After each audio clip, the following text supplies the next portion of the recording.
Hey everybody, welcome back. And this is the review of the Tier 5 Polish medium tank, the 25 TP.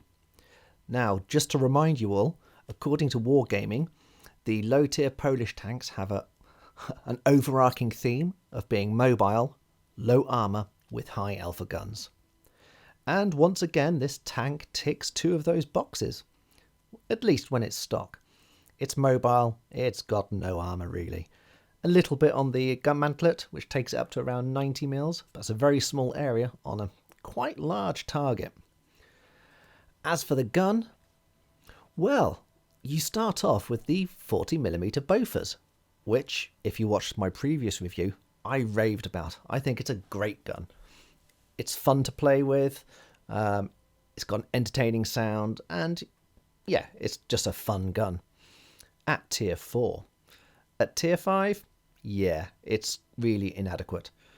You can pull off some good games with it, but combined with the tank's low health, low armour, and underwhelming signal range and view range, you're going to have a hard time. In some situations, it's just not worth shooting. As a medium tank goes, it's one of the worst medium tanks at this tier. It's down near the bottom in pretty much everything, along with the French G1R. Although the French G1R would annihilate this one in a duel. It really should. Now with the other packages, you get two 75mm guns, and they're both very good. With the top package though, this tank really does shine. It throws out a whopping 148 alpha with 116 pen. The package just before that is 131 alpha, 85 pen. So yeah, if you're on this grind, don't worry, it does get better. So here we are. This is the stock tank, and I decided I would play the objective. Go up the hill, get the cap. I can't see anybody because the tank has awful signal range and low view range, and I'm kind of playing it just like the previous tier tank, to be honest. Mobile, trying to make use of that autoloader, catch people in the flanks and the rears. Here you can see how mobile it is. It's quite nippy when it's going downhill, a bit sluggish going uphill though.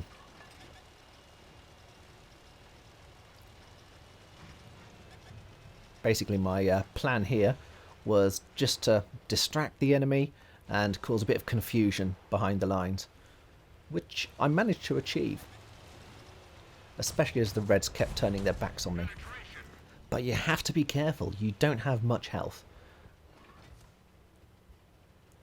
And just like with the previous tier, if you encounter any of those Panzer IVs or Panzer III-4s, they will eat you up. Ooh, that was close. I did get a bit pinned here, but I didn't mind too much.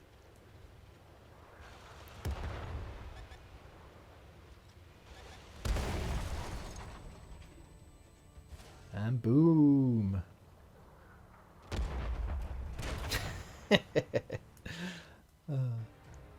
But I came out in the top 3, which wasn't bad. And yeah, that's okay damage. It's not great, but for a stock tank, you know, clearly it was able to contribute, which is good. And I did what, twice my health points in damage, which is always a good thing to aim for.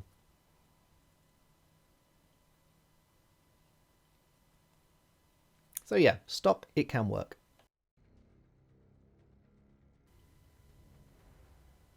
Okay, now here we go with a nice battle. It's Himmelsdorf. It's very rare, I can see. It's a nice battle on Himmelsdorf. I hate this map. But, you know, you make it work if you can. Now, this is the fully researched and upgraded 25 TP. I've got that nice big 75mm WZ 36/37 with its 148 alpha and a respectable 116 pen.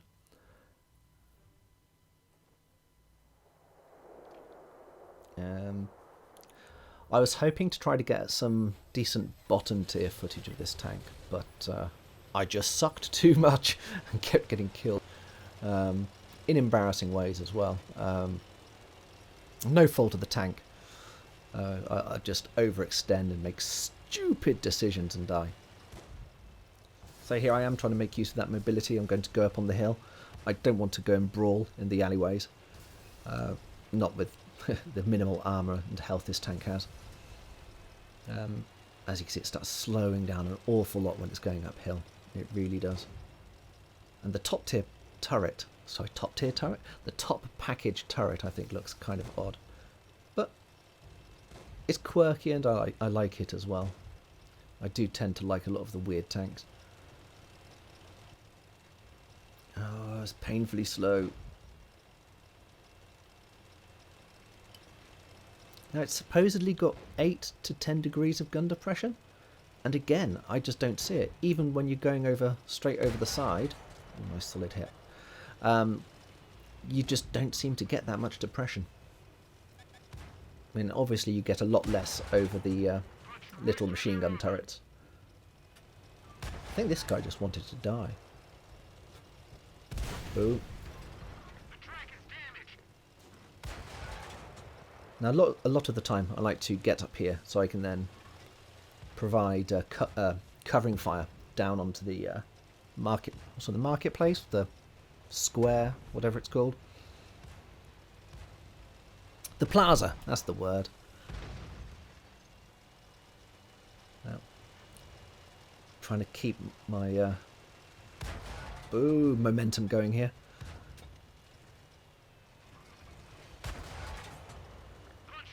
I found actually the various Shermans to be tough nuts to crack in this tank. But then I've always noticed that with the Shermans. Whenever I'm driving a Sherman, it like blows up in seconds. But everybody else, they're indestructible. Ooh. I really must learn what all the little warning noises and icons mean since the update. Oh, I should have missed. Obviously, if you load premium ammo, this tank is a lot deadlier because the round travels faster and it pens everything pretty much. I have got consumables on board. I had some free ones lying around, so why not? But it's still a one skill crew. It's the same crew it started off with when I got its stock.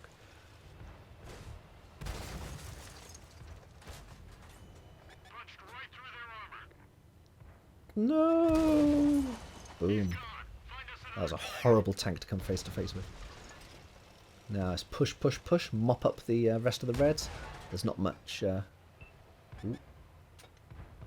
they haven't got many points of health left overall. I think I could probably farm another 800, maybe 1,000 damage. And here I thought I'd disconnected. But no, I was so focused that my moronic teammates capped. Sorry, I shouldn't call them morons, but I was so angry. There was no need to cap. We would have stomped the Reds into the floor, but they did. Yeah, so yeah, that's not a bad amount of damage. So yeah, it's a good tank. Well, it's an okay tank. It suffers by being low health and low armor, and that shonky gun depression. I've no idea what's going on with that, but yeah, it's not what it says it is. I took this tank out actually with a more experienced crew and equipment and consumables and premium, and yeah, it can really stomp people if you play it carefully. It's you're almost playing it a bit like a tank destroyer. You really don't want to brawl people. You don't have the accuracy to snipe reliably. So you're playing it in that kind of like middle area. And you've just got to hope that nobody focuses you because you will die. And the Panzer IVs, the Panzer IIIs, the T-34s, all of those really common medium tanks can eat you up so easily. But overall, it's not as bad as I thought it was going to be. Probably because I've played the Chinese tanks and learnt to enjoy those. I think if this was my first tech tree, it would almost put me off the game. It really would. Yeah, definitely. But if I was going to give it a score out of 10, I'd give it a 5 out of 10. A good, mediocre 5. Not one of those crazy, like, game review scores where average is 7. 5 is average. It's out of 10, so it's 5. Yeah, so thank you for watching this, guys. And as ever, please do subscribe and comment on my videos. When I get to 200, I'll be doing 200 subscribers, I'll be doing another competition. And yeah, what else would you like me to do? I'm thinking about doing some reviews of other people's content, especially some of their gameplay footage. I'm going to start doing a tomato of the week. I'll scout around the footage on Xbox DVR and stuff and see what I can find. And oh yeah, of course, I'll be working on the review of the Tier 6 Polish tank and throwing out a load of gameplay footage for the Comet and various Centurions. So guys, take care of yourselves. Eat, drink, get fresh air. You know the usual. Most importantly, I'll see you all in game.